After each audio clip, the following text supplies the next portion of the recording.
too, and he said, "You know I'm coming." And I said, "Yes, Srila Prabhupada." I said, "You know I'm building one house in Mayapur." He said, "Acha?"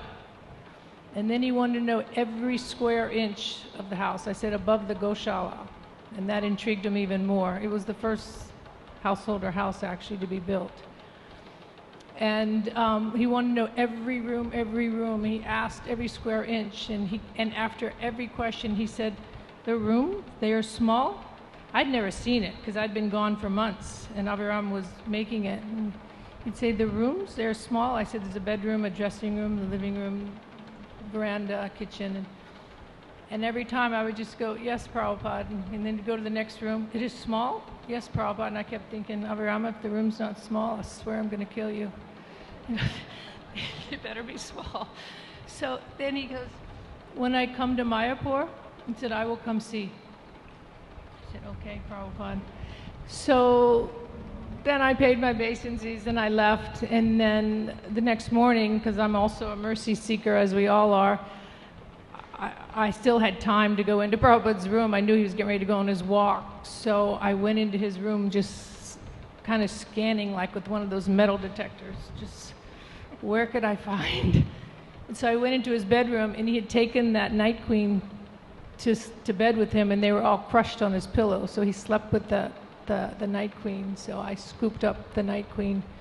And wherever Prabhupada was and wherever I am, it's tropical. When there's Night Queen in bloom, I take it and offer it to Prabhupada or make a vase of Night Queen.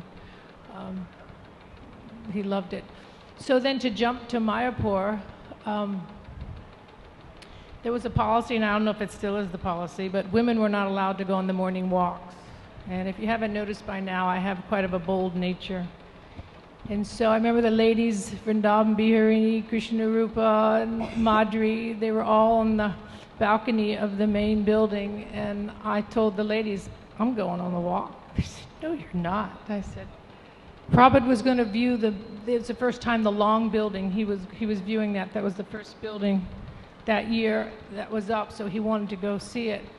So I said, "Well, I'm going to go get my camera, and if they ask, I'll just say I'm taking pictures for BTG." And I figured if they came out, I'll send them to BTG. So that was my way. And they were like, "Shrirupa, you can't." And so at any rate, I was already prepped that this was not the cool thing to do, but that didn't stop me. So there I go with my camera. I trotted across. There was the whole guard, they were all there. You could see all the dundas, and they were all in. And I got in, and the first person that saw me was Bhavananda Maharaj. And I'm telling you, you thought that, the wall, it was like I hit a wall. And he looked at me, and as he looked at me, Guru Kripa Maharaj was there, and all of a sudden he bumped into me, and I knew I was done. I was done.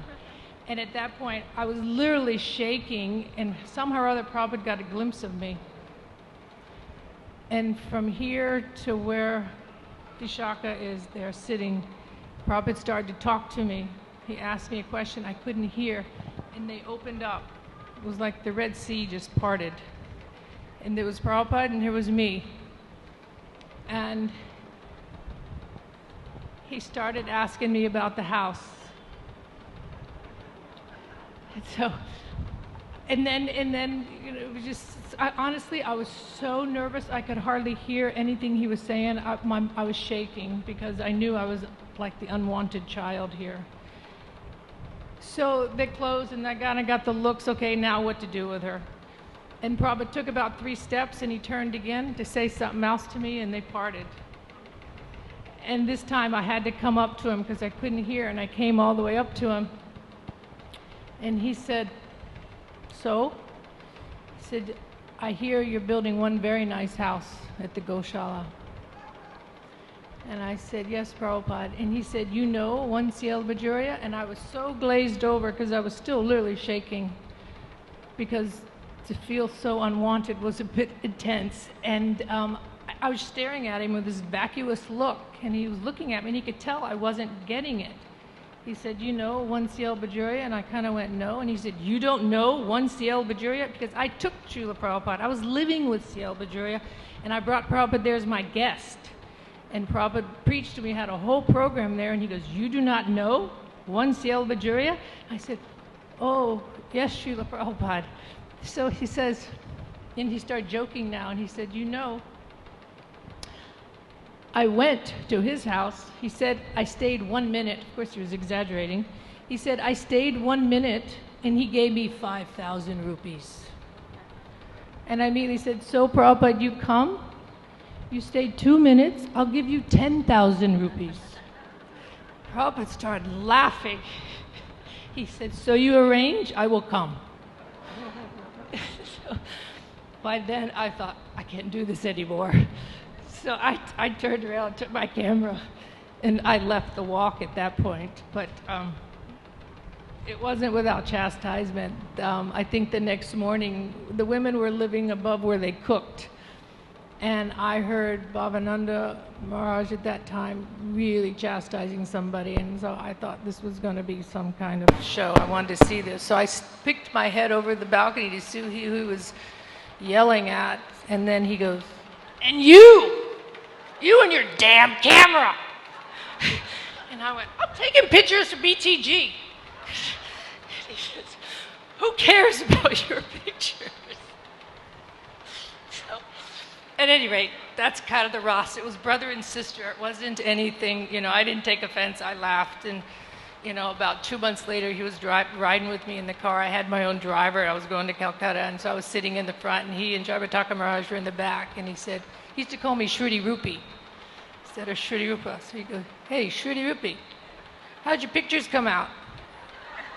He couldn't see my face, but my shoulders went to my ears, and I was like, I haven't developed them yet. Anyway, so that was that. And as the story goes, Prabhupada got sicker and sicker. And I had no money, to tell you the truth. So I had some diamond earrings. I sent them to Calcutta with Abhirama to sell. So one day when Abhirama was still temple president of Calcutta, and so he came in to Prabhupada's room and to report that evening. And Prabhupada said, "So, what is the news?" He said, "Well, Srila Prabhupada, my wife has sold her diamond earrings to give you Guru Dakshin." He said, "Yes, she must give." And he said, "Then she's the daughter of a rich man, she must give." So, and then he said, pick an auspicious day, have Pradumna give you an auspicious day to move in. He said, "You clean with cow dung, you have a fire sacrifice, you feed the devotees, invite the devotees, and I will come." So that day we actually brought Prabhupada's Vyasan out to the Goshala, and they pullied it up all the way. I was on the top floor, so they pulled it all the way up, brought it in. Pishima, Prabhupada's sister, helped me. We cleaned the whole place with cow dung. She and I cooked a huge feast. And we were all having kirtan, waiting for Prabhupada to come. And Prabhupada hadn't gotten out of bed that day, and he was in his bed. And Abhirama came with a car to pick him up. And Tamal Krishna Maharaj was trying to convince Prabhupada not to go, that it wouldn't be good for him. So at any rate, when Abhirama walked in and saw Prabhupada, he was just starting to get dressed. And Tamal Krishna Maharaj filled him in, and he said he's afraid, Shri Rupa is going to be offended, the devotees are expecting. And so Abhirama said, "Prabhupada, we don't want you to come." He said, "But she is expecting." And he said, "No, she'll understand." And so they convinced, he said, "Is okay?" And so he didn't end up coming, but the thought was there, obviously, and it was very, very sweet, just to give you an idea of his kindness. And another story, I do love Mayapur. Just a side note, my daughter asked, I was with her and Abhiram maybe a month ago, and just in conversation, she asked me, "Where do you want your ashes when you die?" And I said, "Mayapur." And then she said to Abhiram, "Where do you want your ashes?" And he said, "Vrindavan." She says, "I'm glad we had this conversation." So I do. I feel like I left my heart in Mayapur. I think they have a bumper sticker now that says that. I don't know, but it's very true for me. So seeing Narashwar actually brings back a lot of those memories, and a lot of time Pishima was there, Prabhupada's sister, and one time in his room, actually another story, I'm not picking on Bhavananda, but he was very prominent then, and the lady, she was living in the main building, and they'd moved me into that building so I could be there on call for Prabhupada at any time, and the ladies' bathroom was broken, so she was using the men's bathroom. And I'd go in there with helper and things, but Bhavananda was, I don't know to say Bhavananda Maharaj or Bhavananda, I don't know. I have no clue. But at any rate, she'd be in there in her gumsha stuff. So he was complaining to Prabhupada, she's in there and she's bathing, and Prabhupada just looked at him and he said, she is old woman. Why are you bothering? So the mood went on about Bhishma. They were complaining quite a bit that Bhishma took too much time, took too much care, that she should be back with her family where they could take care of her properly. Of course, I had a soft spot, and I was there to support her in any way. And so one day during lunch, Prabhupada just looked, and just in conversation, he said, I am sannyasi. He said, but he said, I will always be thinking, is she okay? Has she fallen down? Is she eaten? Who's taken care? He said, there's natural affection between brother and sister. He said, so maybe she should go back to her son, so then I know that she is taken care of. I don't have to worry. And then another time, he said to me during lunch in Mayapur, Bhishma Bengali, and so they were brought up with mustard oil. Prabhupada said, if you want to eat for taste, you eat with mustard oil. If you want to eat for health, you eat with ghee. So she wasn't using mustard oil, but she took every chance to grind mustard seeds to a paste, because to bring out that flavor. So every day we would sit and grind for about an hour and a half, everything, because Prabhupada had everything ground during that stage, because he said everything else was contaminated. So we would grind everything fresh, turmeric root, coriander, everything. So she would be grinding this mustard paste every day, and posta paste, and she'd put in, and Prabhupada would begin to swell his hands and feet. So one day he said to me, do not let her back in the kitchen. I was like, oh God. And she loved Prabhupada, adored Prabhupada, and he said, do not let her back in the kitchen. He said, she's trying to kill me. You know, today if anybody hears that, they think, oh, there's another conspiracy. But this is the way he spoke. And so I was thinking, oh Lord, how am I going to tell her not to come in the kitchen? So the next morning, she comes there in the kitchen, she sits down with a little foot knife, she did everything with foot knife, she's smiling, like, you know, wanting instructions of what we're doing today. And I just take a breath, and she had these cow eyes, and she was loving and sweet, and just would look at you, then worship Prabhupada. She would sit in there, and he would actually talk about her and make fun of her. He would say, you know, in a room when she was eating with him once, actually it was with Jamuna in Calcutta, she he said, he said, I have a guest coming today, and ended up being Bhishma. I'm just going to go to the end of the story. At the end, she's sitting there, no English, she's telling Jamuna, don't give her any more. He said, she's just like a cow. If you let her, she'll just eat. He said, she says this is water, and he was flipping the skin. He said, this is fat.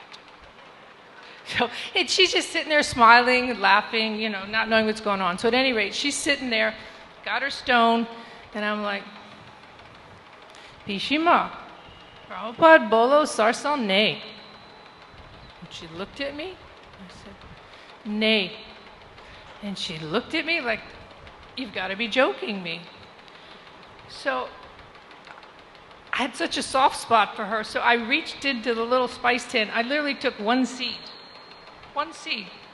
And if you've ever seen a silbata, it's pitted, and you grind it. And so that seed would have fallen in a pit. So I took the one seed, and I went, Bhishma, bas. She just looked. She literally took water and threw on that one seed, and she ground, and we both cracked up laughing. So that was all I gave her that day, but then we cooked, but I couldn't throw her out of the kitchen. So then that day when I take up Prabhupada's lunch, he says to me, so you told her? And I said, yes, Prabhupada. No. I didn't tell him what I told her, but yes, Prabhupada. And so then he just nodded his head. And then after that, he said to me, so to give you a prelude, so after he would eat, I would bring the plate down and I would transfer it, and then the devotees were waiting on all 3 floors because they knew Prabhupada's remnants were coming out. So for half an hour, they were out there chatting and gathering. And I literally hated this service because it would take me over an hour just to make this round. I'd take the plate, and everybody would pick, no, this, and I'm like, didn't say a word to Prabhupada, but I truly was so annoyed. So then one day I came in, and Prabhupada looked at me, and he said, when he was there picking and cleaning and putting the katoris back on, he says, I want you to mix everything. He said, you mix and then you distribute. And I was like, okay. I went downstairs. It was like I was kneading bread. I took the shukta, I took the dal, I took the sea rice. I was just rolling it. I mean, it was like dough. I went around, everybody was in shock. It took 1 day, 2 days, the 3rd day went up, not one person in the hall. Not one. Nobody wanted it. So from then on out, and I would do it faithfully because I was supposed to do it. Every day I did, just zoom. I'd go down, I'd eat the whole plate. Every day, and it was absolutely nectar. There was there was the bitter, the Kerala in there was the posta, there was sweet, there was kheer, anything. The only thing I did leave out were the chilies, and the Bengalis would eat them. Because Prabhupada would take 2 or 3 green chilies on his plate, dip them in salt, and eat them. So I did not mix those in. I left those. But so then one day Prabhupada says to me, he's picking his teeth and he's watching, and he said, so you were mixing? I said, Prabhupada, this is a very good system. And he just was like, I didn't say anymore, but I said, this is a very good system. and then I find out now, I think Dina Tarne told me maybe a year or 2 ago, I was telling her the story, and she said Bhakti Siddhanta Saraswati Maharaj used to ask his servant who was cooking for him, who took what? Who wanted what off of his plate? Who wanted the fried, who wanted the sweet, who wanted the sabji, and who wanted the chewed, things that were chewed and spit out. And then he also had that system of mixing, so that was like that. What was another story there?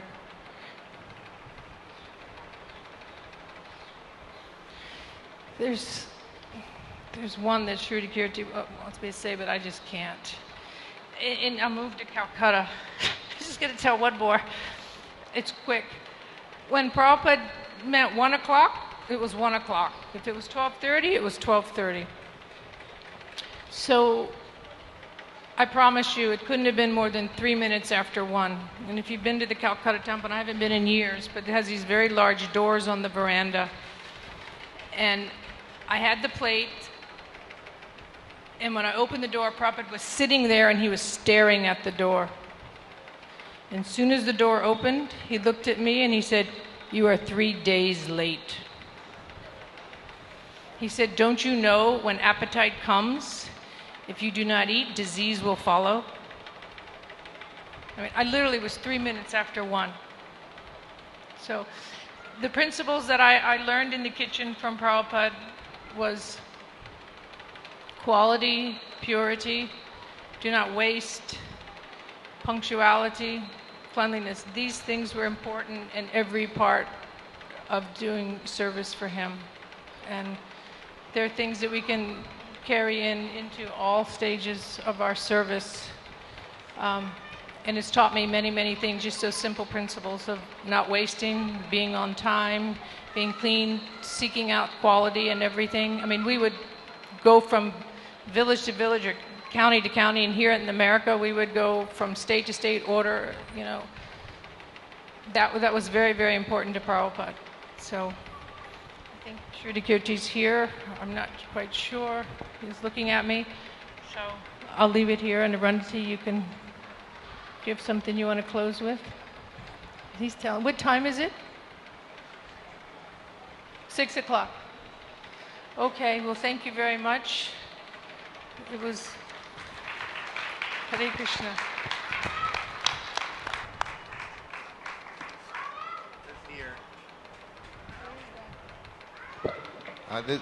You see this, everyone may be familiar, the bust of Srila Prabhupada. It says His Divine Grace A.C. Bhaktivedanta Swami Prabhupada, founder Acharya of the International Society for Krishna Consciousness and author of over 70 books, and the greatest exponent of Krishna consciousness in the world. So, our godbrother Mahashringa Prabhu has gifted these two ladies today. So, Mahashringa, were you around somewhere? This is from Mahashringa Prabhu for your... Gifts all day. She said you can give gifts all day. She'll be a... So thank you all very, very much for your personal accounts. You can give one to each of the ladies. Dinabandhu Prabhu will tell you about the program tomorrow because it'll be a little different. Srila Prabhupada ki! Jai. Sri Krishna Balaram Mandir 40th Anniversary Mahotsav ki! So, when we were planning out, I was thinking that many people have never seen the place where Prabhupada stayed before Radha. Everybody's seen Radha Damodar, but not everybody's seen Radha Vamsi Gopal. Very sweet temple with lots of flowery, lot of potted plants. It has a very sweet atmosphere. So we thought we would go on Prikama tomorrow. So tomorrow we'll have class at 6:15 in the morning, 6:15 to 7:15. Then regular program. Then as soon as we finish the Guru Puja Kirtan, then we'll go out the gate. We've arranged actually for as many Prabhupada disciples as we can get. There's a bus. Otherwise there'll be rickshaws. We'll go way down the Prikama Marg as close as we can get to Radha Vamsi Gopal. Then we'll take a kirtan procession, go there and visit Radha Vamsi Gopal, see the rooms where Prabhupada stayed, hopefully. And then we'll go to Radha Gokulanand that Prabhupada used to visit. And there's a big hall where we'll be able to take breakfast prasadam. Then from there we'll go to, if we're not too far behind schedule and Radharaman is open, because we know Prabhupada had a good, very dear relationship with Radharaman temple. We'll take darshan and then we'll go to Prabhupada's rooms in Radha Damodar. Then, if you want to, by then it'll be nice and hot. If you don't think you can go in procession, you can go back to the Prikama Marg and we'll have a transportation for you back to the temple. The rest of us will go into procession to Gita Devi Saraf's house, who donated this land to us. And we'll bring those deities, as we heard the other day from Gopal Krishna Maharaj, those deities, the two pieces of paper, yes and no, ha and nay. And Shirodakshay Vishnu picked ha. So those deities gave this land. So we'll take those deities on procession. She'll also have nice Mahaprasad there for all the devotees who go on the procession. Then we'll come in procession back here to Krishna Balaram temple. And for the rest of the day till evening time, those deities will remain on the altar with Radha Sham Sundar. So we can take darshan of the deities that donated the land for Krishna Balaram Mandir. So that's tomorrow's. There won't be any morning session here because we'll all be on Prikama. Hare Krishna. Srila Prabhupada ki. So now we have in about a half hour, there's a very wonderful program planned out for tonight for the cultural programs. Again, we'll have the Manipuri dance. This time they can do 8 different numbers. Last night they did 6. Today is 8. And we'll have our Pari Vida Prabhu, our dear God brother Pari Vida Prabhu, doing his Krishna Cabaret again. And I'm not sure what else. I have to see the schedule. But it's very action-packed show tonight for the cultural program. So you have a little time to go freshen up and come back by 6:30.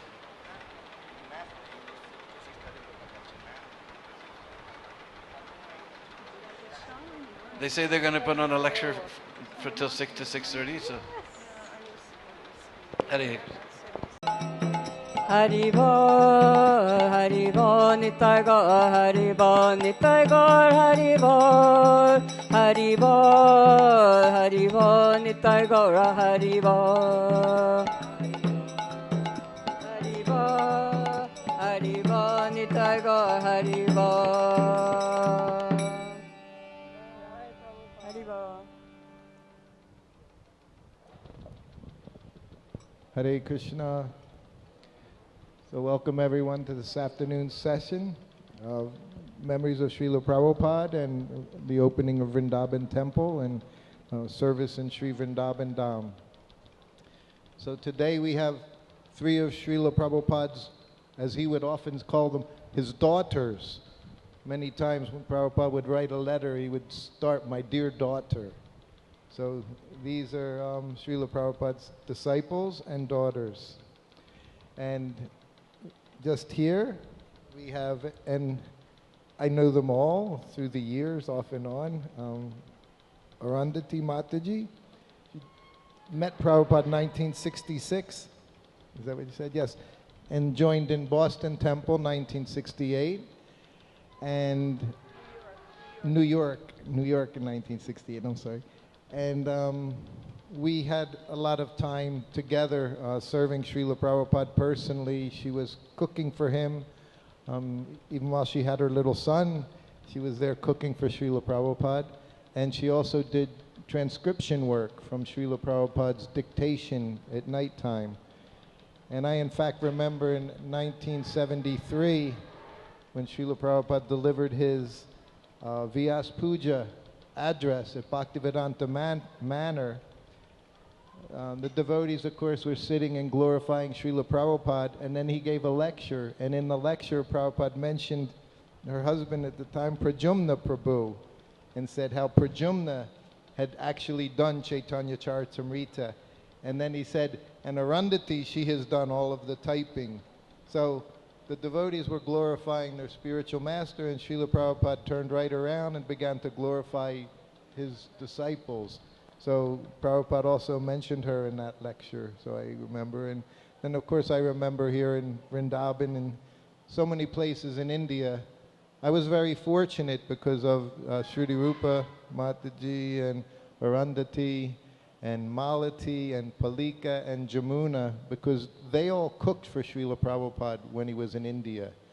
I cooked for Prabhupada when I traveled with him everywhere in the world, but in India, I'd never cooked for him. And I have to say that was very kind of him, because cooking in India at that time was certainly had its difficulties or challenges. Thank you very much. Had many, many challenges. I remember one time, I don't even know what temple it was, but I remember the pressure cooker blowing up on Malati in this small little kitchen, and there was dal all over the ceiling. But anyway, Shruti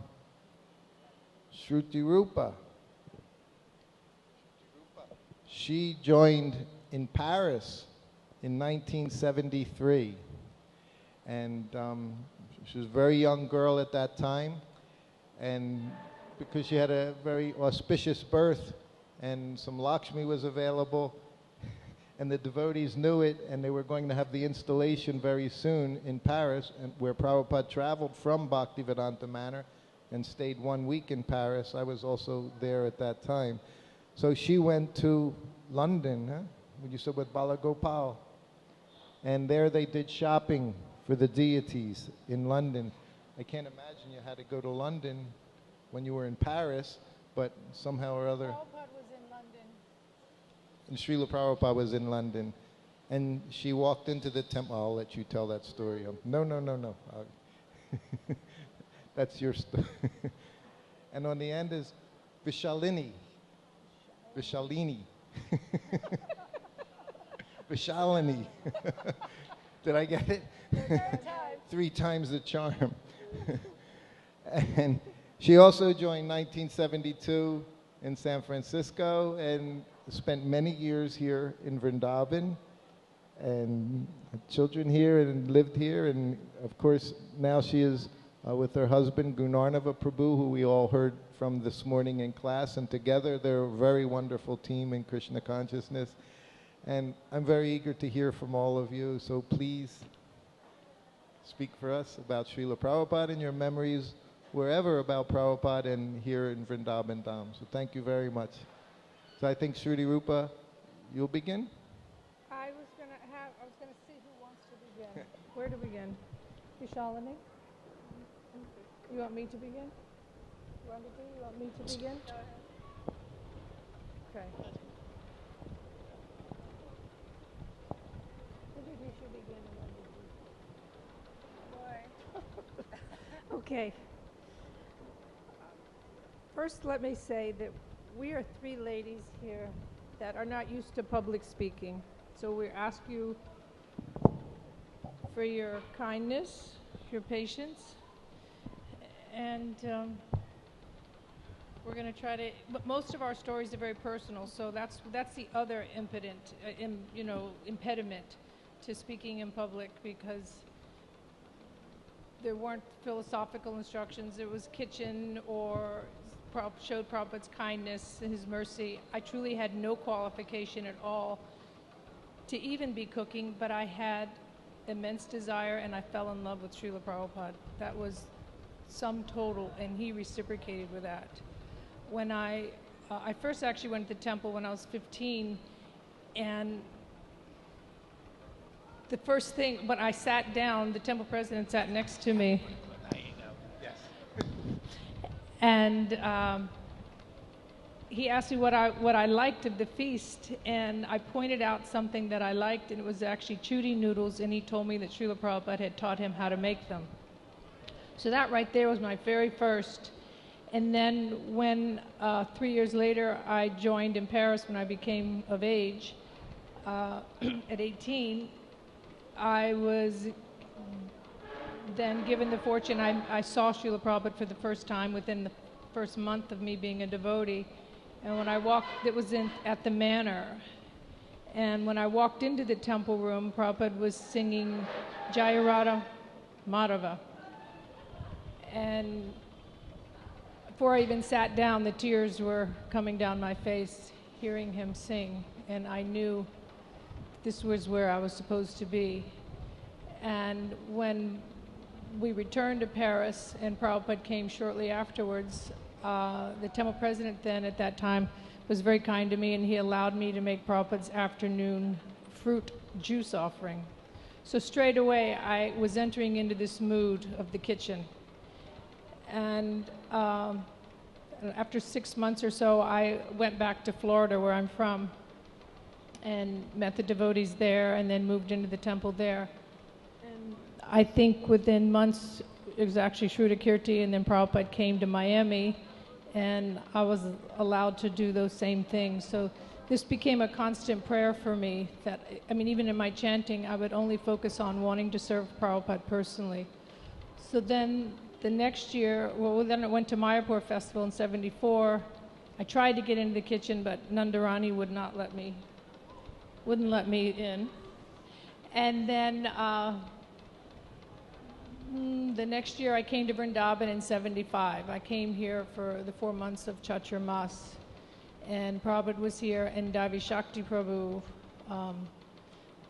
I went to her immediately, and she took pity on me, I suppose, and she started giving me service. I started cleaning Prabhupada's rooms, taking care of Tulsi. He had a garden. Then I started making his breakfast. Then I started making his evening. And so in this way it began to increase and increase. And so then I became more involved, and my husband Abhiram became temple president of Calcutta. And so now I was in India, 75, 76, 77. And I was cooking for Prabhupada, traveling, and I also was cooking with Palika. When Palika was his cook, I would travel with her, and that's where Arundhati and I met. She would usually be doing the typing for Prabhupada and traveling because her husband Pradumna, and then Palika and I. So just to give a full circle of that, so for those 75, 76, 77, and then in '77, Abhiram became Prabhupada's personal secretary. Tamal Krishna Maharaj wanted him as his assistant. And I was living in Mayapur, and Prabhupada asked for me to join them. And at that time, Tamal Krishna Maharaj didn't want any more women on the party, and kind of insisted to Srila Prabhupada, no, that means increasing your entourage, women, children. And Prabhupada, I've never said this story in public, but I think maybe because of the times that are taking place, I'm going to say it for whatever it's worth. But Prabhupada said, no, she should come. He said, I like her very much, and she's very expert. He said, we can use her help. She's a very expert manager. There you have it. I've never said that. So that at any rate, Aviram was going to come and fetch me, and then Goswami Maharaj said, no, you stay here. She can come by herself. She's expert. And Aviram said, I didn't say that. Prabhupada said that. So at any rate, he did come, and I came, and I sat. And 1 day went by, 2 days went by, 3 days went by, and I was expecting to jump into the kitchen. Nothing happened. And then Tamal Krishna Maharaj daily would say to Srila Prabhupada, Shruti Rupa's here. She should. And then Prabhupada didn't say anything one day. Next day, Srila Prabhupada, Shruti Rupa's here. Didn't say anything. The third day, he said, Srila Prabhupada, Shruti Rupa's here. She should cook. And Prabhupada, at this time, said, you are sannyasi. Why you keep asking for this woman? He said, I have no appetite. She can do so many things. And then Goswami Maharaj said, but Prabhupada, we thought that she would cook for you with devotion, and then you would get an appetite and eat. And he said, impossible. He said, I have no appetite. So this was like May, June of 77. So I'm jumping ahead. And then I'll go back just to kind of give you the overview. So then so when I heard that, I went actually into deep depression, because this was my whole focus, was only to be near Prabhupada and to cook for him and serve him. As a woman, you couldn't get in any other way, generally. So when I said I went in deep depression, I did, and I was living in the guest house here, and I mean, just heartbreaking tears, just breaking down. I couldn't function, I couldn't move, and Aviram's service was disrupted, then Tamal Krishna Maharaj's service was disrupted because and they were going back and forth what to do with me. And he thought I should Tamal Krishna suggested I go to Gita Nagari and worship Radha Damodar, and they came up with a suggestion. I said no. Then they came up with another suggestion. We'll ask Prabhupada if she can get a deity and go to Jaipur, and she can begin worshiping Prabhupada with a deity. And I was fighting that one, and so I can remember went on for 4 or 5 hours, and at one point Abraham came up to the room and said, I feel so sorry for you, what can I do? And at that point I couldn't even talk, and I just looked at him, and in my mind, I truly said these words in my mind, but I wouldn't say it because I thought he'd think I was a sahaja. But when he said, what can I do for you? In my head, I just thought, end my life. Just end my life. So it was like that. The intensity to be near Prabhupada was my, that OCD obsession. And then I shifted. When I said that out, in my mind, I shifted and I began to pray to Radharani. And I took shelter and began praying that I'm here in your home. Please allow me to serve your servant. And I just began praying to her. And then all of a sudden there was a knock on the door. And it was a brahmachari, and he said, Tamal Krishna Maharaj want to see me. And I just said, no. I've heard all I want to hear. No. And they said, you have to go.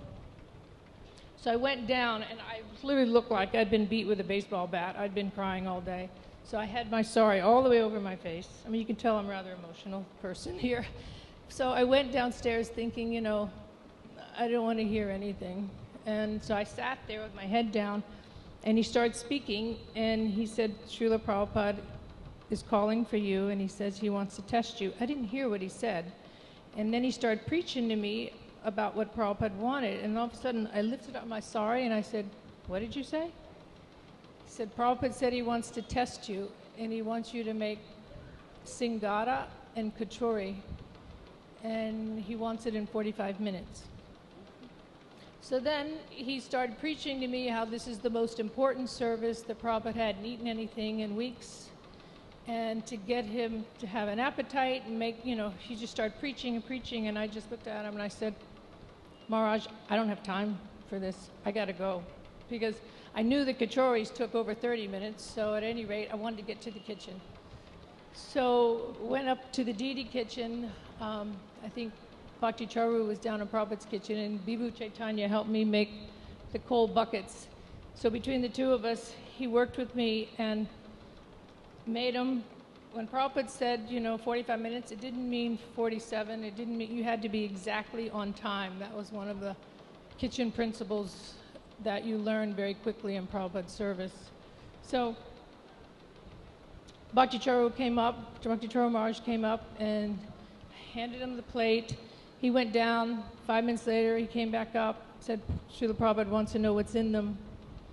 So I told him, and then another 5 minutes later, he comes back up and he said, "Srila Prabhupada's calling for you." So when I went down, we hadn't seen Prabhupada in, I don't know how long it had been, because he was so weak, he wasn't actually coming into the temple at that time. So when I walked in, he actually didn't have a shirt on, and he had his knee up, and he had his hand on his knee, and his shoulder was jutting out. It was just bone. And his voice was very weak to where I had to move up maybe 18 inches from him just to hear his voice. And he looked at, so when I came in, he had the Singara. Singara is a Bengali samosa. It's shaped like a log. So he had this in his hand, and he said, "I have not eaten anything solid for 2 weeks." And at that point, because I was so close to his face, tears started to come down my face. And he saw that, and he said, "But I'm eating your Singara." And then everybody just cheered. And it was like, "Jai Prabhupada." Because they knew if he would eat something, that meant he would stay with us. He would be here a little longer. And that was the whole mood at that time. And so then he looked at me and he said, "So you can cook." And I looked at him and I said, "Srila Prabhupada, thank you." I said, "I was praying to Radharani." And he said, "Yes, I know." Just like that. And so then he looked at me and he said, in more stern voice, he said, he said, "You must shop, you must cook, and you must clean, and you must have no assistance." And then he got very soft and he said, "Is that all right?" I said, "Of course, Srila Prabhupada." Then he looked at the men. There was Upendra, there was Abhiram, there was Tamal Krishna Maharaj, and Bhakti Charu Swami in the room. And he said, "And no men are to be in the kitchen when she is there." He says that if you need help, your husband can do. So that was the beginning of that. And it became almost like a game because he truly had no appetite. He truly was reciprocating with my prayer. He had no appetite at all. So every day it became a challenge, what to make, what was healthy, what would be, and it was the middle of summer too. So now it's like June, July, it was hot. And then he started telling me to make, certain things, and it almost became like just a game. He said one day to make dahi vada and idli, and he would take the spoon before he would touch anything, and he'd take the back of the spoon and touch it, and if it had that spring, he would take a bite. And then he touched the idli, and it didn't have that soft spring, and he looked at me and he said, "Soft means soft as cotton, hard means hard as a rock. It should be soft as cotton." So he didn't even touch it. So it was in that way every day like that. And then, but I stayed on, and then it was decided we were going to go to England. So I'm just finishing up right there. So officially, I was the very last official cook because I flew them to London And then when he decided, I do have parts of my journal here, the things he was saying in London when he wanted to go back to Bombay to see the opening. It was quite telling. And so then when he decided to go back, Tamal Krishna Maharaj told me to fly on to Gita Nagari and prepare, because Prabhupada was only going to go for the opening and then come on to Gita Nagari, and the plan was we were going to go on to LA and then Hawaii. So everyone knows that story. He didn't come, and then when he decided, that he wasn't, then I didn't return. So then where am I now? So that's kind of the full circle of 75, 76, 77, and then there's individual. And I spent time with Arundhati Prabhu here. We traveled together. We were Kumbh Mela, we were in Bombay, we were in Mayapur, Bhubaneswar, different times with Prabhupada, and there's a lot of little stories within between there, but I feel like I need to let each one of them say something, and then maybe we can go back and forth. There is one story I'll tell first, which kind of moves into the more humor side of Prabhupada, or interesting than this heavy mood there. But the reason why I began with that was because I wanted you to know that all along within my whole Krishna consciousness, the thread that kept me going forward was prayer, and the intensity to be in Srila Prabhupada's service. And I will tell you that it is reciprocated. The power of prayer, I could tell you story after story how Prabhupada knew, and I never said a word to him, and he reciprocated with what my desires were. But once I was cooking with Palika in Vrindavan, since we're here in Vrindavan, and we were serving together, and so when we'd bring in Prabhupada's plates, and then when we'd pick them up, I'd stand there and she'd hand them to me. And the way Prabhupada ate was, he'd have the full thali, and then we'd have katoris, his shukta, and the way things went around, it was a very intended way each vegetable was placed and where it was placed and how he would eat. Sometimes before the plate even hit the table, when you were bringing it down, and it was timed in such a way that 1 o'clock meant 1 o'clock, and as Prabhupada, one foot was on his seat, and his knee was just bending, and as he sat, the plate had just touched the table. And that's the way it was every day, every day, every day. And so, and then he would take the katoris off, empty them into the middle, the rice, and it was very Bengali style, the shukta, and he would eat like that. So as a result, there was always crumbs here and there, crumbs on his dhoti here and on the floor. And here in Vrindavan, there were always ants. By the time he'd finish eating, there would be ants all over the chonky. So this one day, Lika was picking up, putting, and handing to me, and Prabhupada would sit as we would come in, and he would usually pick his teeth, and he'd be watching everything you did. He saw every single thing. Sometimes with me, he would point even to what I'd missed to keep wiping. So this day, he's there picking, and he's watching, and she's got her cloth, and she's just wiping the ants away. She's just wiping, and he's looking, and he looks at her, and he goes, says, if you simply do this, he said, they will go. He said, it is best to kill as little as possible. So I'm standing there, and I'm like, check, I got that, that's filed. I know that now, So months later, I'm down in Varda. Palika didn't go. We went down to a Bhagavad Gita conference. It was in 76. We went to a Bhagavad Gita conference, and we visited Mr. Bajaj Fans Blenders. He was our host. And we also saw this Baba, Vinod Baba. He was on a word fast till they banned cow slaughter in his state. So it was very odd. Went to see him, and he wasn't talking, and Prabhupada was speaking, and that was rather interesting. And we visited Gandhi's ashram, and they gave us a tour. We met Gandhi's niece, and it was a very nice time down there. But at any rate, so I'm cooking, and I'm kneeling down at his, and he's sitting there with his toothpick, He's watching, and I'm telling you, there's crumbs, chapati crumbs everywhere. There's chapati crumbs, all over, and I'm in a dilemma what to do. I can see them all under the table, all over his dhoti. So I'm actually taking it and flicking it, and they're jumping up where I can get them. And I'm putting the katoris back on. He's just sitting there watching. He's pointing for me to where to clean. And all of a sudden, I notice ants are everywhere. So I'm thinking, I got this. So I start. Prabhupada looks at me and he goes, "What are you doing?" And I was like, "Prabhupada, I'm making the ants go." He looks at me and he said, "Simply wipe them away."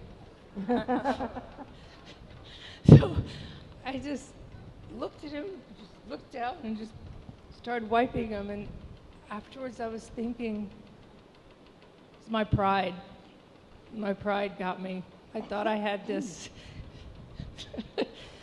And he showed me, so that was a lesson in that. But I thought that was rather humorous. So I'll continue again if you want to hear. Actually, if you don't mind, I want to tell one more because it's really funny. Then it was here in Vrindavan. And then I run it to your Vishalani can speak. Jamuna had come in 76 to get Prabhupada's blessings for the cookbook. And Palika and I were cooking, and so Jamuna spent a few days with Prabhupada in his garden, and she was speaking about the cookbook, and they were going over things, and he was very pleased and giving her direction. So it was decided that Palika and I would travel with Jamuna, and we went to Calcutta, and we were going to research with Pishima, Prabhupada's sister, and we stayed at One Life Members House, CL Bajuria. And we stayed there and did the research, and then when Jamuna finished, she left, and Palika and I came back. And Arundhati was cooking for Prabhupada during that time. So we came back, there was one sabji, do you remember it? Bati Chachari. So Arundhati had told us how to do it, and somehow or other we weren't getting it. So Prabhupada every day was saying something, it wasn't right. So then he said, tomorrow I'll come in and show you how to make it. So it was all planned. He was coming in after his massage.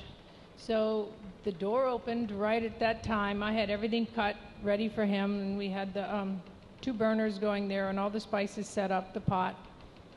He got to the front door. He was in his gumption, glistening from the massage. He was oiled. He hadn't gone to bath yet. He came to the door and he looked in and he smiled and he said, in a very innocent voice, he said, "I've never been in my kitchen before. It is very nice." So then he came in, and the first thing he saw was I had thrown, the bottom of the cauliflower, there's that core. As not being brought up in India, what am I know what to do with it? So I had twisted it off and thrown it in the bucket. It's the first thing Prabhupada saw, and he said, "Why you've thrown this away?" I learned straight on, I never gave an answer to whatever my madness was. I looked, but I took note. So I immediately made another check. That was one of the kitchen principles, Prabhupada. There were certain principles in the kitchen that you learned, and not wasting, punctuality, purity, quality, cleanliness. These were all had to be met to be in Prabhupada's service. So at any rate, then he came around the kitchen, he sat, we had a little seat for him, we had the pot there, and Palika was holding the spices, I was holding the vegetables, and so it was Harisari, Prabhu, and Bhagaji. Bhagaji had come in. So we were all in the kitchen, and Prabhupada speaking to Bhagaji back and forth in Hindi, and the fire's going, and he's put in the spices and handing the vegetables, and he's talking to Bhagaji, and a Bengali cook, they cook on very high flame. So the flame was quite high. So he's chatting with Bhagaji, and Palika's thinking, this is going to burn. She turns the flame down a little bit, and Prabhupada's talking, and Prabhupada comes back. He turns the flame up, starts doing something, starts talking. Palika turns it down again. It's happened 3 times. 3rd time, Prabhupada goes, "Hari Baba, why are you messing?" And he turned it back up.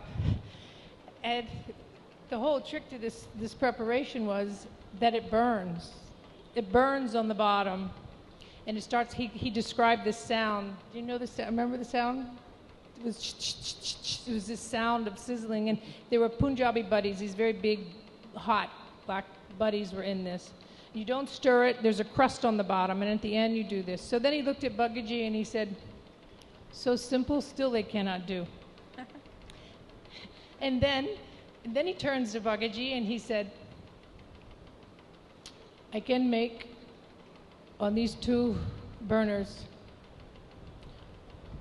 prasad for 100 men in 45 minutes." Bhagaji said, "Khichdi."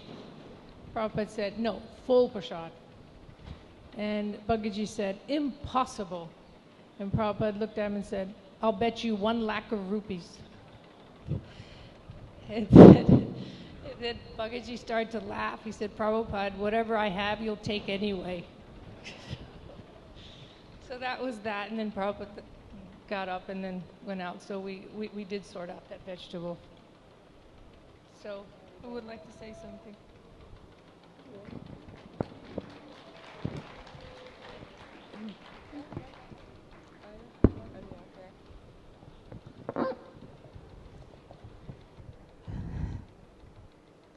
Haribol. I think I'm going to start with how I got to Vrindavan rather than how I became a Krishna devotee. I'll say very briefly, I saw Srila Prabhupada in 1966. I saw him at, in Tompkins Square Park and joined in the chanting of the Hare Krishna mantra with him. And walked away, didn't really give it another thought. And somehow that planted a seed. And by 1968, I had moved to the East Village, just a few blocks away from Matchless Gifts, the first temple. And I met some devotees, and I think that was meant to be because the seed was planted at just seeing Prabhupada, that I ended up moving right nearby the temple and meeting devotees and then being invited to New Vrindavan just when they had gotten the land. It wasn't New Vrindavan yet. It was just living down the street from Hayagriva and Umapati and Kirtanananda. So anyhow, I joined in 1968 in New York. I was with Brahmananda in the temple, and he was there for a while, and he said, "Why don't I go to Boston, because there's a Brahmacharini ashram there," which there wasn't in New York City. So I moved to Boston, and when I got there, there was just 4 Brahmacharinis, and there was Jadharani and Satsvarupa. And Satsvarupa asked me, "What do I know how to do?" And he was going through this list. "Do you know how to cook?" "No." "Do you know how to paint?" "No," because there were some artists there. And a whole list of things. And he said, "Do you know how to type?" I said, "Yes."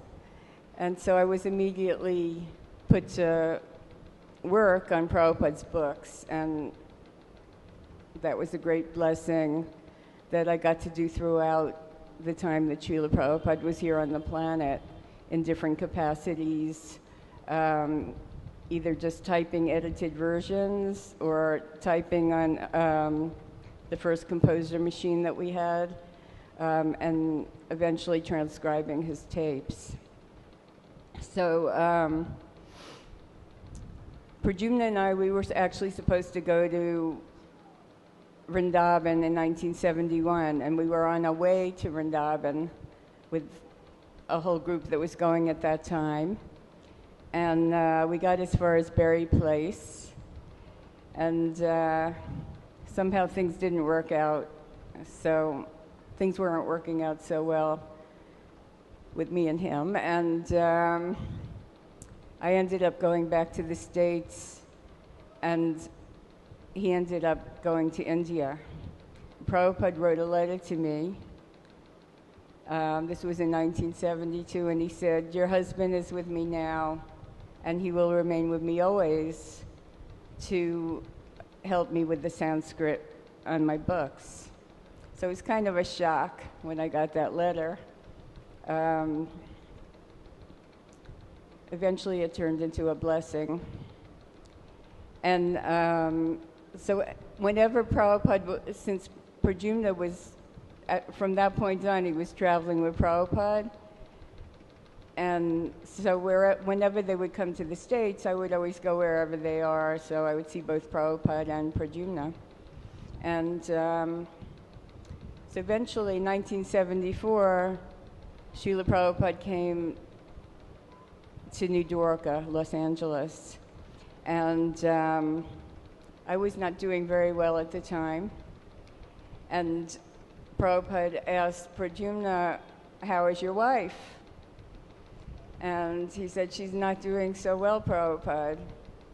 She's smoking." So I had fallen down a bit. I was smoking cigarettes. And he said, "Tell her if she stops smoking, she may come to Vrindavan." And then he asked, "What does she like to do?" And Pradyumna said, "Well, she sings a lot. She likes to lead kirtan." He said, "Tell her if she stops smoking, she may come to Vrindavan and sing all day in front of the deities." Haribol. So I feel like today, was such a special occasion for me and for the women especially, because women have not been allowed to chant in the temple for the last 30 years. But they were allowed to chant in the temple previous to that time. And they were a part of the 24-hour kirtan when it began. Was it in 1975 that Dhananjaya, 76? Okay, it started in 76, and there wasn't a lot of us in Vrindavan. And so anyhow, we had a women's group in the afternoon, and I pretty much led the women's group with Sitala. Sitala was the drummer, and I was led and played the harmonium, and different devotees would come and lead as well. And Balagopal was also a big part of the kirtan. Do you remember what time you sang, Balagopal? No, I can't hear. Hi? 3 and 4, 4 and 5. Okay, right. So, I think that's important for everybody to know, because a lot of devotees, especially the ones that aren't Prabhupada disciples, and maybe a lot of the Prabhupada disciples know it, but the ones that aren't don't know that women were chanting in the temple here in Vrindavan, and Prabhupada was here, and it was okay. It was fine. So we had a kirtan today, and I think the women were very happy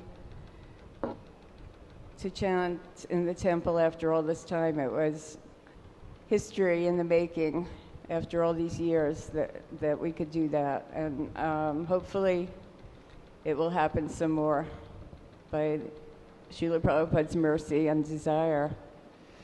And so far as desire goes, I heard Brahmananda talking a lot about desire yesterday, and about Srila Prabhupada's desire, and that he was able to do everything that he did because he had this very, very strong desire to do it, and strong intention.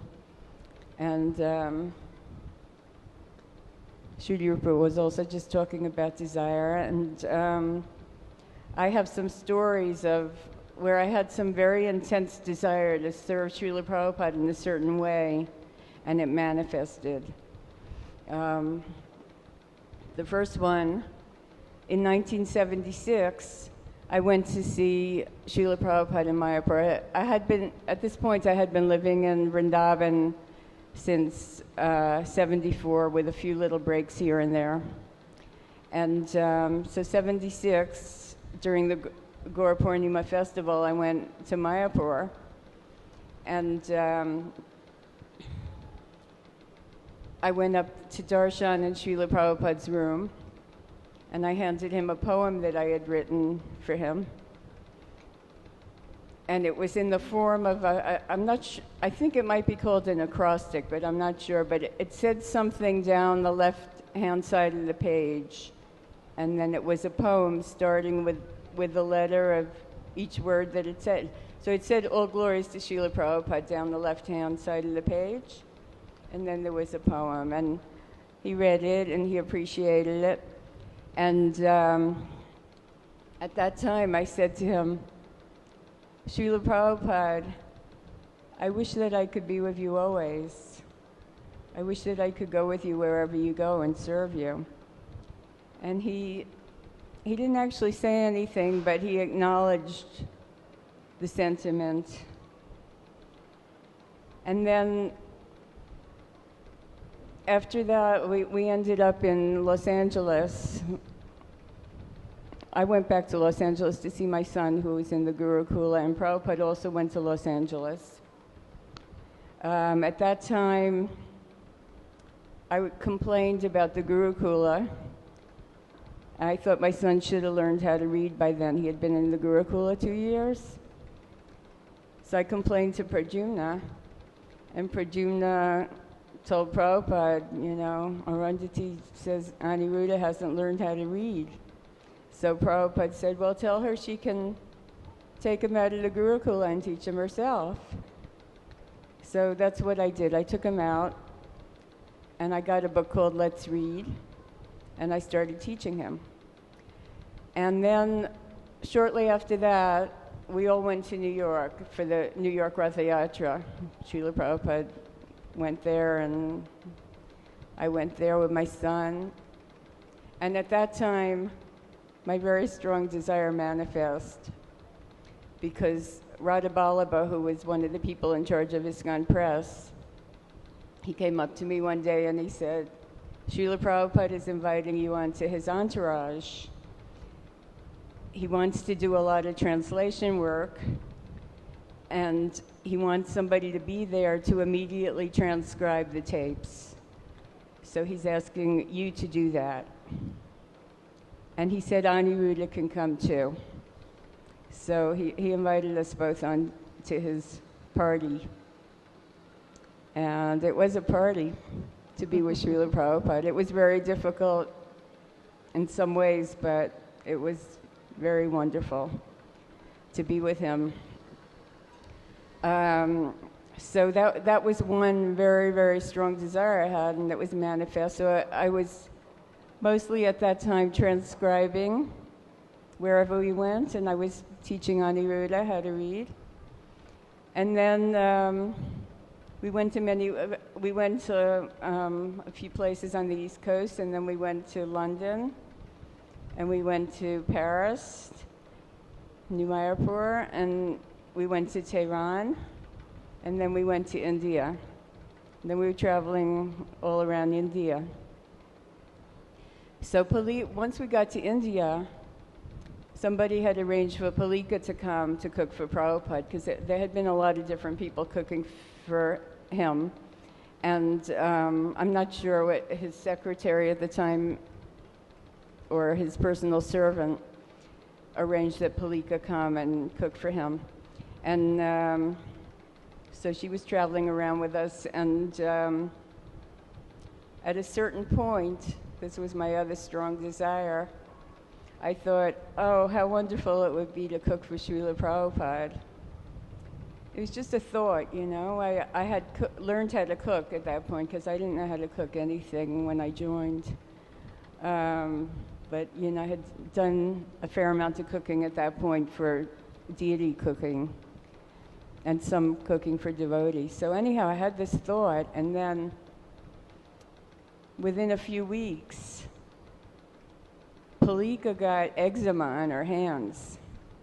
And Srila Prabhupada decided that he didn't want her to cook for him while she had eczema, which she used to get once in a while.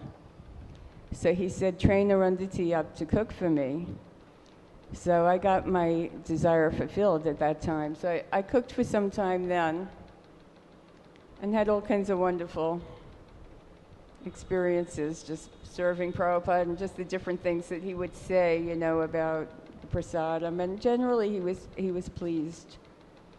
For the most part, he liked the prasadam. And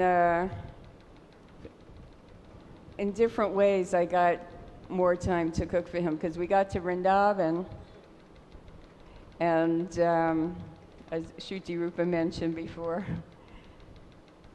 she and Palika and Jamuna wanted to go and learn cooking in South India. They wanted to go to Calcutta. So they asked Srila Prabhupada if they could go and learn cooking, and they said, Arundhati can cook for you. So I got to cook again. And then another time, Prabhupada was visiting a few places. The one place I remember is Aligarh, a few hours from Vrindavan, I think. And a few places not too far from Vrindavan. He decided he didn't want Palika to come with him then because she was a single woman. And he thought it wouldn't look good that he's traveling with a single woman at that point. Huh? Widow and white, okay. And, right. So again, he said Arundhati can do the cooking. So I'm just remembering this little thing that he said to me, little but great thing that he said to me when we got to Aligarh. This woman who was there in the house we were staying in, she made some preparation for him, which I don't remember what it is now, but I think I wrote it down somewhere, but I don't remember right now. And Prabhupada really liked it. And he said I should learn it from her. And he said, learn to cook like Srimati Radharani. She pleased Krishna by her cooking. And you can also please Krishna by cooking for him, just as Radharani did. So, anyhow, that was my, I have many cooking stories, but I think I'll pass the mic over at this time to Vishalini. And maybe we'll have another round after that. Okay. Om Ajna Trimindasya Gana Gana Shalakaya Chaksur Militam Yenutasvai Shri Guravi Namaha Vanchakalpa Trubhyascha Kripa Sindhubhyevacha Patitavan Vanebhyo Vaishnavebhyo Namo Namaha. My story is a story of causeless mercy. There's mercy and there's causeless mercy. Causeless means it's a free ticket. You haven't earned it. Many of my god sisters and god brothers did. I've gone through devotional service much like sitting here right now, feeling unprepared and just relying on causeless mercy. So, if I might, I'll just jump in. I joined in San Francisco. Jayananda was there. And I was there for 6 months. Very brief, but that was an ocean of mercy, what we experienced, my first taste of Krishna consciousness. First time I met Prabhupada was in Los Angeles, and we sent him a case of mangoes. He called, gave a blanket. While we were in his room, he said, "Give me your beads." And the next day, he gave me first initiation. The next morning, I was doing some service, and someone said, Prabhupada called. He wants you to go up. And I ran up, and he gave me second initiation. Soon after, via London, I came to Vrindavan. And when I got here, there was just a flat piece of land with 4 arches. And at that time, in those beginning days, we had a lot of opportunity to see a very intimate side of Prabhupada. And I was a mercy grabber. Etiquette went out the window, and I would grab for whatever mercy I could get. So in those days, there was a lot of causeless mercy. Srila Prabhupada, as it was spoken about before, he was like a thunderbolt, pushing the building along. But there was also another side that I very much focused on, and that was the very sweet classes that he would give just with a small set of devotees there. And they had sweetness like nothing else, a causeless mercy. I can remember when there was the 3 huts, just the 3 huts, and Prabhupada was having a massage, and I had to walk by Prabhupada to get where I was going. And Prabhupada said, "So, what do you think?" And I said, "Srila Prabhupada, I love this place." And he said, "You love it, it's yours." So those kind of interchanges were very sweet. At the same time, Mayapur was about to have its first festival. So I went to Mayapur and helped prepare for that first festival. And it was getting close to the deadline, and we stayed, I think it was the night before, we stayed up all night working, and someone brought buckets of date Ras. And I don't know if date Ras, so date juice from date trees. And we just very happily downed it and downed it and downed it, and it kept us going all night long. And the next day, the day of the festival, we broke out in big red welts everywhere. I think it was the following Mayapur festival. I was in Mayapur and I got very sick. I went a few months before, and I was in Ramakrishna Hospital in Calcutta. I think it was Ramakrishna Hospital for 2 months. And it was Gaur Panim. I was missing everything. So decided to sign myself out of the hospital on Gaur Panim, which was holy. Not a good idea. A woman alone trying to get quite sick, trying to get to Mayapur. I think it took about 5 hours. And it was definitely not a pleasant journey. And as soon as I got there, I collapsed and missed the whole thing anyways. So then we all jumped on a train, and Deninoth was there. And we had these, I don't know if anyone here was on that train coming from Mayapur to Delhi. But there were raging kirtans up and down the train, and they would jump off at every stop and have these wild kirtans. Did anyone here experience that? I think it was 75. I think it was. So when, I'll cross-reference it with Diva Shakti's wonderful book. When we got to Vrindavan, everyone was staying at Fogal Ashram, and by then I was seriously ill. And it was the type of days where, in those days, when you got ill, I would lay there for 2 hours thinking, I've got to turn over. And that's how sick you got. I could hear the kirtans going on. I could hear Prabhupada talking, but I simply couldn't get out of the room. When I finally had to get out of the room, I was in the outhouse with flies all over me, and I thought, perfect place. You know, Krishna's rightly put me, you know, and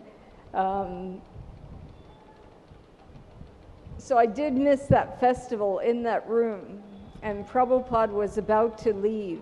He was the next day, and somehow or other I got on a rickshaw, and I had to hold on to the bottom of the rickshaw and went into Prabhupada's room. It was filled with sannyasis, paid my obeisances, and a dialogue took place where Prabhupada wanted to know how I was, and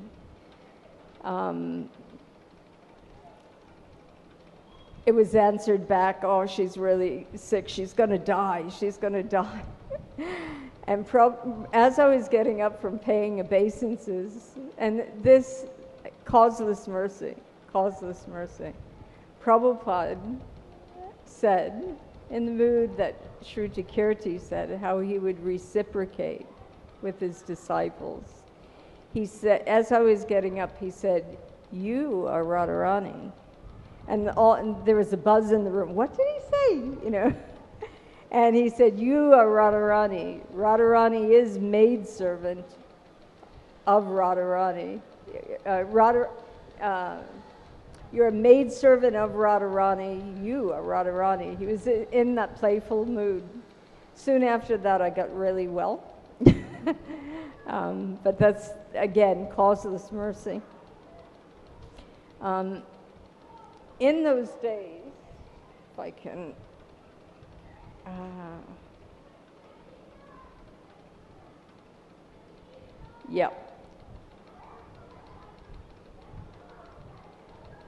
in those days, Jamuna was cooking for Prabhupada, and one time he came into the kitchen, swung around the door with big eyes, and he said, "And what are you cooking now?" So he would show a very different mood in Vrindavan. We got the opportunity to have those intimate moments. Okay. Bombay. I followed Prabhupada to Bombay one time. And I think I went before he came. And I was doing pujari work. And in those days, Radharasa Bihari was in a hut. And Vika might remember this. And I was dressing the deities with Jagat Purush, and we did some pretty weird and wonderful things. I'm surprised we're still here. We would go to the beach and get palm branches, put the deities under palm branches. Does anyone know the backdrops that used to be of the first Bhagavatam with all the planets on it? Do you remember that, Ambika? Yes, so that was the backdrop for the deities, and then we put these blinking lights. When the doors opened, it was like, you know, it seemed to get devotees there every day for opening of the deities, but I'm surprised. We used to do plays, and who was in the plays? It was a group of brahmacharis, Sridhar Brahmachari, Lokanath Brahmachari, who else? Jagat Purush, Bhagavat. So one was of Nrsingadev, and there was a pillar built, and Bhagavat was hiding. No, Bhagavat was hiding in the pillar. He was Hiranyakasipu. Was he? Yeah, yeah. Was it Jagapuru? Pardon? Nishringadev. Yeah. He was Nishringadev, and Jagapurush was Hiranyakasipu. And after that play, Srila Prabhupada's eyes got real. He would laugh. He would laugh so hard, he would have to hold his stomach. He would be like, ha, ha, ha, ha, ha. And after that play, he said, I want to thank everyone. He said, especially Hiranyakasipu with big wide eyes. Pardon? Mr. Hiranyakasipu. There you go. And somehow or other, I blocked this out of my mind, this one, but a devotee reminded me of Govardhan Puj play. And in that play, I took the part of Krishna. And at the end of the play, causeless mercy, but I'll ask all of you to try to imagine, if you were in this position, what would you do with this? And Prabhupada, at the end, got down off of the Vyasa-son, came over to Krishna, garlanded Krishna, and paid obeisances. What do you do with that? What do you do with that? That Prabhupada, you know, he saw Krishna in everything and everyone, and he reciprocated with his disciples. I would ask, who would be here today? Have you met anyone who gave you in life what Prabhupada gave you? Why are we all here now? He gave us a glimpse of the spiritual world, where we could taste it, where we could see it at every moment being around him. So that was some of the types of interactions we would get. That was causeless mercy. Vrindavan, if we talk about it, I won't duplicate what others have talked about, but maybe draw on a couple of funny stories. One, I tried to get Balagopal up here, and she just wouldn't do it. But she was reminding me of going to Loy Bazaar, and it was at holy time. And we're both on the rickshaw, and she was getting squirted with water. So she got a bit animated, but the part that we weren't clued in on was her sari had got caught in the spokes of the chain of the rickshaw, and she was choking. She was actually, so she was and the rickshaw thought that she was just being bothered about getting wet, but she was actually choking, the poor thing. And unfortunately, I wasn't much help to her. I was laughing so hard, unfortunately. Another time, and I'm taking gems from different stories that have been told previously. Vrindavan, we used to be able to walk on the silky, sparkly sands of the Parikram Marg. We used to take the children to, it was so fortunate they were born and grew up here. We used to take them to the Jamuna every day. But it was always crowded, and for a woman it was uncomfortable being around lots of crowds. So Balagopal and I ventured out a little. We found a really idyllic spot. Nobody was there, and it was just such a peaceful place to take the kids and to bathe. So one day we invited Dhananjaya with us. And this is where I can kind of affirm that men are more intelligent than women. Because he said to us, he looked at us with a very puzzled look on his face, and he said, "Didn't you notice these little piles of ash here and there?" We had been bathing in the burning ghat. But it took Dhananjaya to point it out to us. Another time, Vrindavan is so rich, as we all know, that's why we're here. Offering us lots of lessons in life. Another time, I had a 4-year-old child and a 2-week-old child, and the Jamuna flooded. And it was rising 1 meter an hour. And at that time, there were only workers at the Goshala,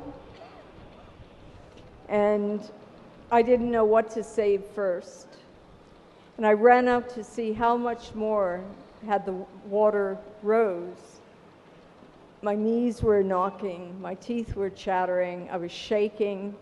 And what did I see? There was a little hut just by where 2 Babajis lived.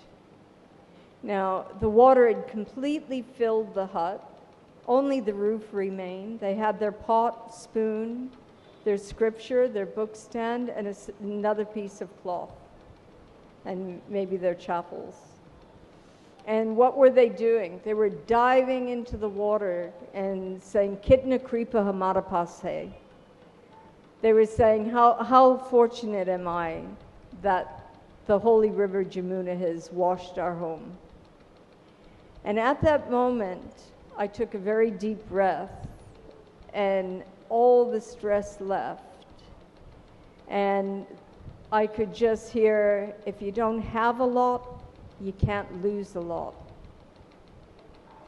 And that's something that I've carried with me all through life and told many people.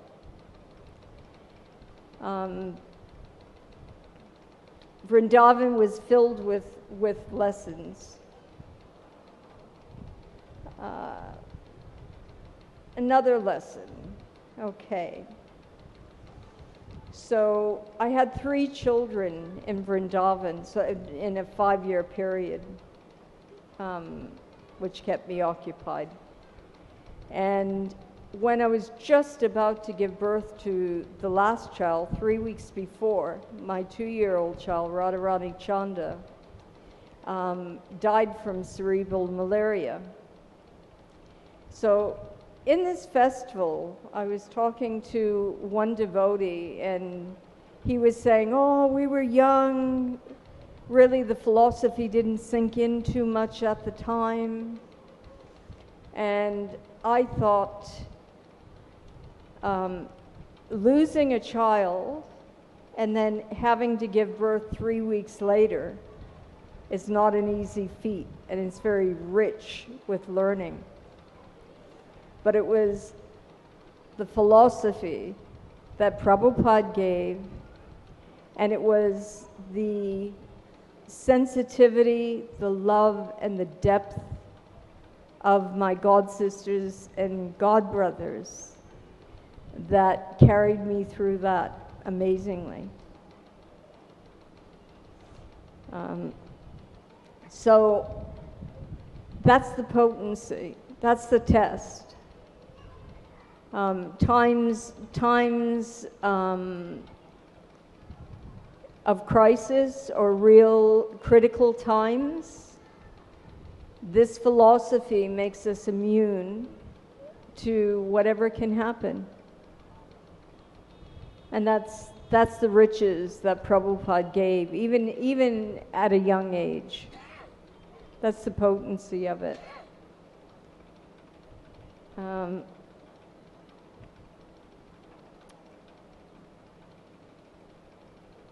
Another story was I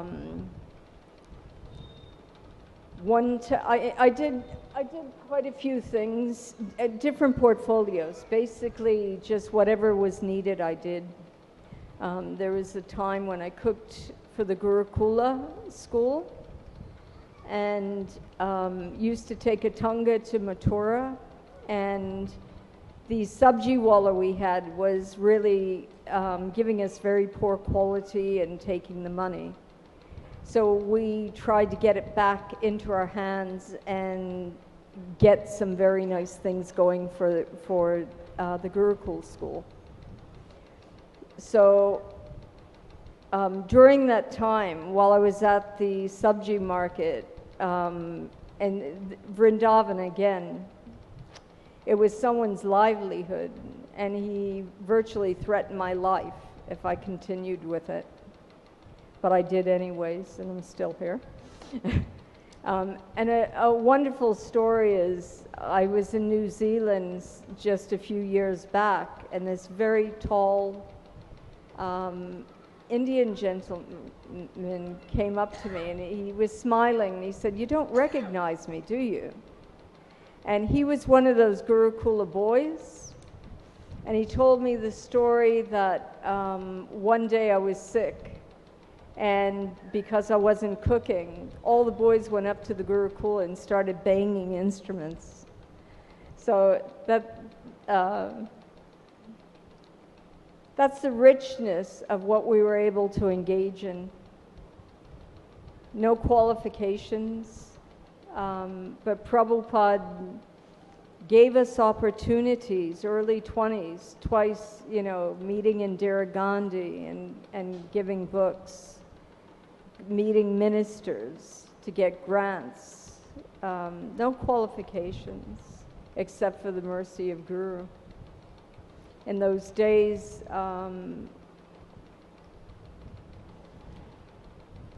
we got a lot of causeless mercy. And I think I'll leave it there. I'd like to say one other thing. I'd like to say lots of other things, but I'll keep it short. Coming back to Vrindavan, I've come back after 24 years. And chanting in the Samadhi Mandir upstairs.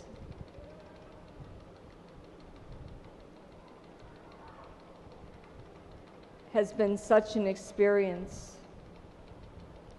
Being able to look at that spot where we stood while Prabhupada's body was being put in that Samadhi Mandir, packed with 7 feet of salt.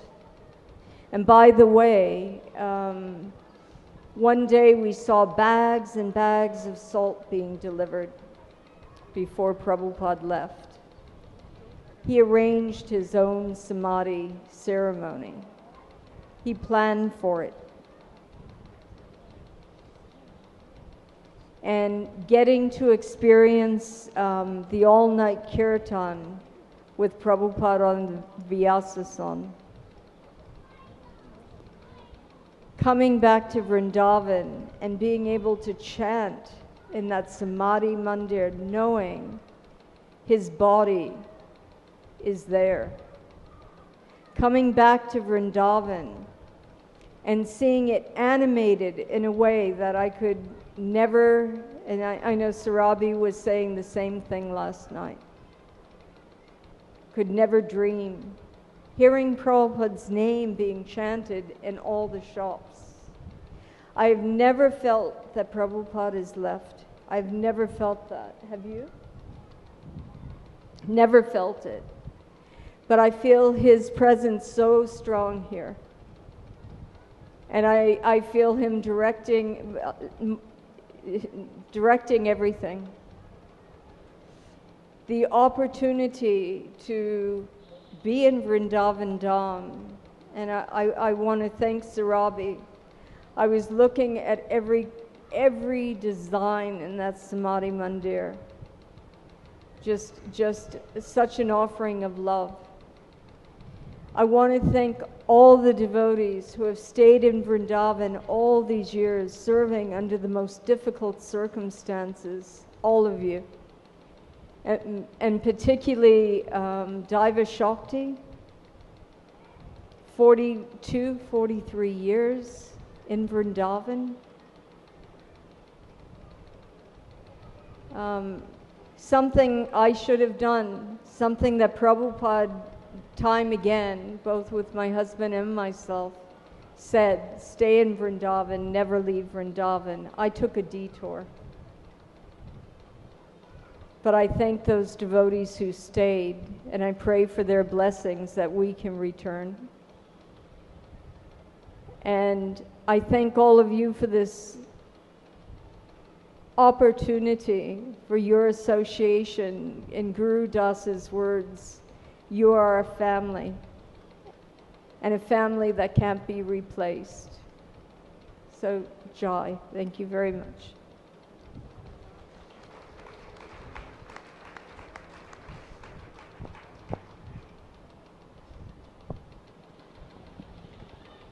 Hare Krishna.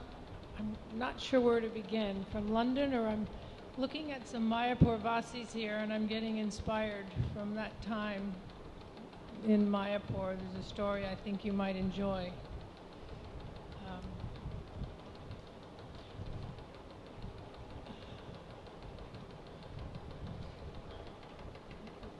No, I can't tell that. I can't tell that. There's a few in Mayapur. I'll begin with one. The daily cooking for Prabhupada, and after I used to cook with Pishima at that time, but Palika left the party in Mayapur in February. We had gone from Bombay, and then I went to Varda, and then we went to Kumbh Mela, and then we went to Bhubaneswar, Calcutta, and Mayapur. And by that time, she left, Harisari left during the Mayapur festival also. And so at any rate, Pishima was there. And at that time, Prabhupada started, he was beginning to get ill off and on. Started in Bombay when I mentioned that, I don't know if I did mention, but he started to get ill in Bombay, and the Kaviraj said he shouldn't be eating salt or ghee. So he came in the kitchen and cooked for several days. Harisari was there, Palika was there. Were you there in the kitchen? Yeah. And it was quite a treat to watch Prabhupada cook in the cooker. And I'm jumping all over, I have a very Vata mind. But when he cooked, and he basically, and he made the chapati dough, and he made 16 chapatis, and he said, this is for 4 men, not big men, gentlemen. He said, now you can wait till it's done and go sleep for 45 minutes. Were you in there? Because I think it was Palika, myself, Prabhupada, and Harisari. So at any rate, I went in, I was going on to Calcutta because Prabhupada was going to be coming, and I went into his room one night to tell him goodbye, and I just peeked around the curtain, and he saw me and nodded to come in, and I picked some night queen. They were growing all over Bombay. When I came in, I gave him the night queen, and he closed his eyes, and he just like went somewhere. And I waited and waited, and it was like he was somewhere else, and it became awkward, so I paid my obeisances to leave. So as I was in my bases, he started speaking to me, and I popped up. And he was taking these flowers, and he said, this smell is Krishna. He didn't say it's... This afternoon, Brahmananda Prabhu and his little brother, Gargamuni Prabhu, they'll be here for the session this afternoon for 2 hours. And I'm sure it's as 4 o'clock, 4 to 6 or 6:30, however long it goes. And I'm sure you're all going to want to hear what they have to say. Both of them, of course, joined ISKCON the very beginning, Srila Prabhupada's first disciples in 26 Second Avenue. And from the very moment, they've been very faithful servants to Srila Prabhupada. Brahmananda Prabhu, I had, of course, the great pleasure of being with him. Many occasions I was Prabhupada's servant, and he was Srila Prabhupada's secretary. So we spent a lot of time together. And I'm looking forward to being here this afternoon and seeing him, so it's going to be a wonderful treat. I could tell one, well, Gargamuni, of course, I knew from Calcutta Temple. When I first arrived in India, he was temple president in Calcutta Temple. And he was they're both very, very attached to Srila Prabhupada, very much so. Brahmananda, I know I was with him in Mayapur, I was with him in Brahmananda. We shared many things together. We both had jaundice traveling with Srila Prabhupada. I know in Bombay, I was just a devotee for 2 months, and I didn't even know what I had. One morning walk, Shyama Sundar looked at me and started laughing. This, of course, is how we related to one another when we saw each other get ill. So he laughed at me because he looked into my eyes and he said, "Your eyes are really yellow." He said, "You have jaundice." And somehow or other that made him happy. And so we went back to, it was Kartikeya Mahadevi's house. This was 1973, the very beginning. So there was nothing in Bombay or Juhu at that time. We were staying at a life member and very dear friend of Srila Prabhupada, Kartikeya. And I went back to the place and Tamal Krishna Maharaj was there. So, of course, I told him, I said, I have jaundice. And I was feeling, of course, very, very weak, but I was still going on the morning walks. I had been cooking. And he immediately chastised me and he said, well, you can't have anything to do. You can't serve Prabhupada. He said, if you have jaundice, he said, it's very contagious. And I said, oh, okay. He said, especially you can't touch his plates, you can't cook, nothing, he said. I said, oh, okay. So naturally, being Prabhupada's servant, and I just went right into Prabhupada's room, offered obeisances, and I sat up, and I said, Prabhupada, I said, Tamal Krishna Maharaj said I shouldn't continue my service because I have jaundice. And Prabhupada looked at me very seriously. He said, really? He said, what are the symptoms? I said, well, my eyes are yellow. I said, and my urine is brown. And I feel very weak. And again, he looked at me very seriously. He said, perhaps I have jaundice. So this was Prabhupada's sense of humor. And then I said, well, I said, the point was that he said, I can't do anything for you. He said, because you might get jaundice from me. And he just looked at me. He said, just do your service. He said, don't worry about it. He said, I'll be okay. So that was 1973. So 2 years later, 2 years had gone by, so much service, so much travel. And now Brahmananda is Prabhupada's secretary. And he had jaundice. Now, one of the things when you have jaundice, of course, your digestion is very bad. Nothing functions very well. But even in that state, Brahmananda, of course, you have to eat, right? So we were all sitting in the quarters, you know, where all the entourage was, like the servant quarters. So myself, Brahmananda, and Pradyumna are sitting there, and we're having lunch. So we're having regular lunch, rice, dal, chapatis. But because he had jaundice, Brahmananda was only eating steamed vegetables. But he had a plate that was about that big. It was like a mountain of steamed vegetables. And Prabhupada walked through to use the bathroom, and he saw it. And he said, are you going to eat all of that?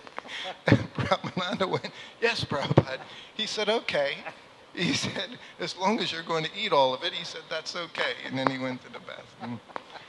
Then he came back, and later I went into Prabhupada's room, and he said, why is Brahmananda eating like that? I said, he has jaundice, Prabhupada. And he said, oh, what are the symptoms?